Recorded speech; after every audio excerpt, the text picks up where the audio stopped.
여러분 안녕하십니까? 장맛비의 더위에 7월이 시작하면서 본격적인 여름으로 접어들었습니다.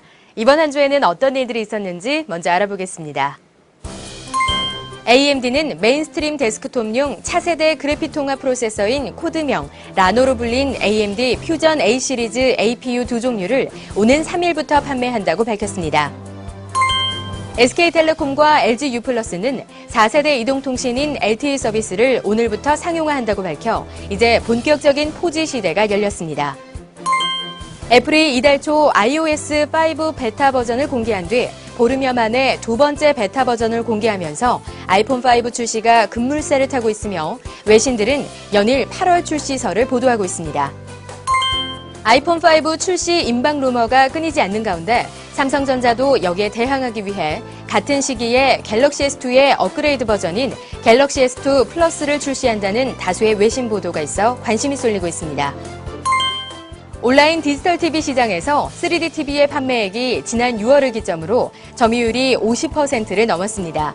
또한 판매량을 보면 구입한 TV 3대 중 1대는 3D TV인 것으로 다나와 판매량 집계 결과 나타났습니다. 삼성전자와 LG유플러스가 세계 최초로 안드로이드 운영체제 기반의 집전화를 선보인다고 밝혔는데요. 이제 집전화로도 스마트폰처럼 다양한 서비스를 받을 수 있다고 합니다. 모든 청소년이 게임 사이트에 가입하기 위해 반드시 부모의 동의를 거쳐야 하고 실명과 연령 확인은 물론 본인 인증 절차까지 밟아야 하는 강력한 게임 산업 규제 법안이 지난 29일 국회 본회의를 통과한 것으로 나타나 관련 업계가 강력하게 반발하고 있습니다. 지난 24일 애플이 삼성전자를 상대로 국내 법원에 소송을 제기했는데요. 29일엔 삼성이 미국 국제무역위원회에 애플사의 특허 침해를 주장하며 아이폰 등 6개 제품의 미국 내 수입 금지를 요청해 양사 간의 특허 전쟁이 새로운 국면에 접어들었습니다. 지난 26일 경기도 이천에서 갤럭시 S의 배터리가 화재와 함께 터지는 사고가 발생했는데요. 삼성전자는 해당 제품을 수거해 분석한 결과 배터리 흠집이 원인인 것 같다고 설명했습니다. 미국 소비자 잡지 컨슈머 리포트가 3D TV 13개 제품을 비교 분석한 결과 LG전자 3D TV를 1위로 삼성전자 제품은 최하위인 13등으로 평가했는데요. 이와는 대조적으로 북미 시장 실제 판매에서는 삼성의 3D TV가 과반이 넘는 점유율을 차지했다고 합니다. KT가 6월까지 2G 서비스를 종료하겠다고 방통위에 2G 서비스 종료 신청을 했지만 가입자가 아직 많다는 이유로 방통위가 유보했는데요. KT는 가입자를 줄여서 이달 중으로 다시 신청하겠다고 밝혔습니다. 이젠 디지털 카메라의 소위 구라핀 논란이나 초점 걱정은 하지 않아도 될 것 같습니다.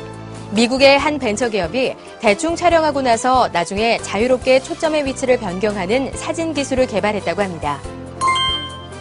한국소비자원은 전국 대형마트와 백화점, 슈퍼마켓, 편의점 등에서 판매하는 주요 생필품 100개 품목의 가격 정보를 제공하는 아이폰용 앱을 개발해 지난 27일부터 제공한다고 밝혔습니다.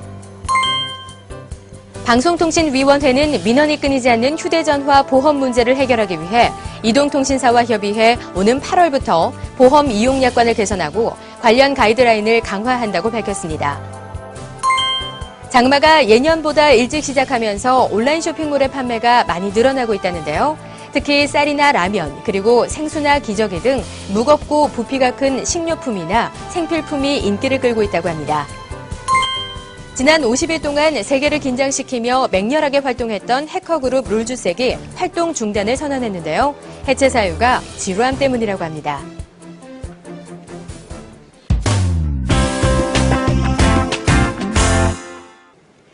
이제 곧 여름 휴가가 시작될 텐데요. 계곡이나 바다와 같은 물놀이 장소나 또 비가 올 때 카메라가 물에 젖을까 봐 추억을 담지 못한 분들도 많이 계실 겁니다. 오늘 이 시간에는 물에 젖어도 끄떡없이 촬영할 수 있는 카메라에 대해 알아보겠습니다. 휴가철 계곡이나 바다 그리고 워터파크에서 요긴하게 사용할 수 있는 용품 중에 하나가 방수 카메라인데요. 기존의 방수 카메라들이 방수 기능 하나에만 중점을 뒀습니다.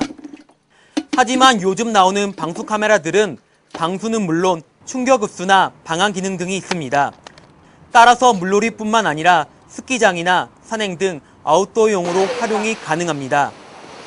초창기 방수 뒷간은 수치상 3m 이내의 수심에서만 방수 기능을 제공했지만 요즘은 훨씬 깊은 곳에서도 사용이 가능한 제품도 나왔습니다. 방수 뒷가들이 대부분 이너즘 형태로 렌즈가 돌출되지 않습니다. 이 때문에 화질이 떨어진다는 평도 있었습니다. 그러나 최근 방수 뒷가들은 손떨림 보정이나 고감도 촬영, 그리고 HD 동영상 촬영, GPS 탑재 등 많은 기능들이 있습니다. 또한 2.5인치 이상의 시원한 액정 화면에 다양한 색상과 디자인으로 일반용 콤팩트 디카로 사용하기에도 부족함이 없습니다. 현재 시중에 나와 있는 방수 디카를 보면 소니는 터치스크린이 지원되며 슬림한 디자인에서 방수 디카 특유의 투박함은 덜한 편입니다.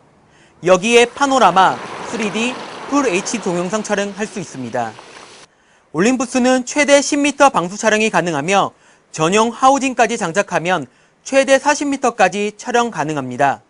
듀얼 손떨림 보정 기능과 매직 필터 기능 등이 특징입니다. 펜탁스 카메라는 전면부의 LED 내장으로 물속에서도 선명한 사진 촬영이 가능하며 곡선의 부드러운 디자인으로 부드러운 그립감을 제공합니다. 파나소닉은 라이카 렌즈를 탑재했으며 뛰어난 자동 장면 인식 모드를 지원해 초보자가 사용하기 편리한 것이 특징입니다. 방수 디카는 방수 기능 때문에 다른 콤팩트 디카들에 비해 버튼을 세게 눌러 사용할 경우가 있습니다. 또한 실링 처리한 부분이 잘 닫혀 있는지 확인하고 사용해야 하며 물이 새는지 정기적인 점검도 필요합니다. 그리고 제조사가 제공하는 수치상 방수 정보를 너무 믿고 사용하기보다는 제조사 정보의 80% 범위 수심 내에서 사용하는 것이 좋습니다. 물속에서 촬영할 때에는 연속적으로 10분 이상 사용하지 말고 강물보다 염분이 있는 바닷속에서는 사용 시간을 더 짧게 해야 합니다. 방수 카메라를 사용한 후에는 배터리와 메모리를 제거하고 수돗물이나 흐르는 깨끗한 물에 씻은 후 그늘진 곳에 잘 말리는 것이 좋습니다. 여행과 즐거움에 있어 그 순간을 기억하게 만드는 것이 카메라입니다. 비가 오던 물놀이 장소이던 언제 어디서나 방수 카메라 하나 있으면 즐거운 추억들을 가득 담아 올 수 있습니다.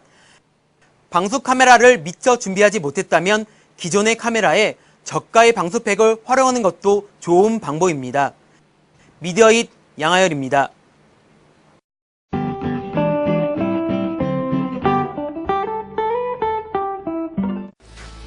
아수스 코리아는 AMD의 새로운 32나노미터 공정 라노 APU를 지원하는 메인보드 6종류를 출시합니다. 엔비디아는 초고속 노트북 GPU인 지포스 GTX 580M을 공개했습니다. 파나소닉 코리아는 터치 패널을 탑재하고 터치 셔터 기능을 장착한 세계 최소형, 최경량 뷰파인더 렌즈 교환식 하이브리드 디카인 루믹스 G3를 출시했습니다. 시게이트는 하드디스크 드라이브를 탑재한 태블릿 PC를 선보였습니다.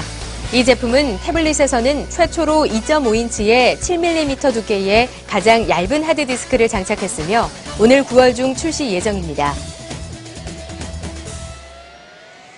얼마 전 지하철 막말람이 화제였습니다.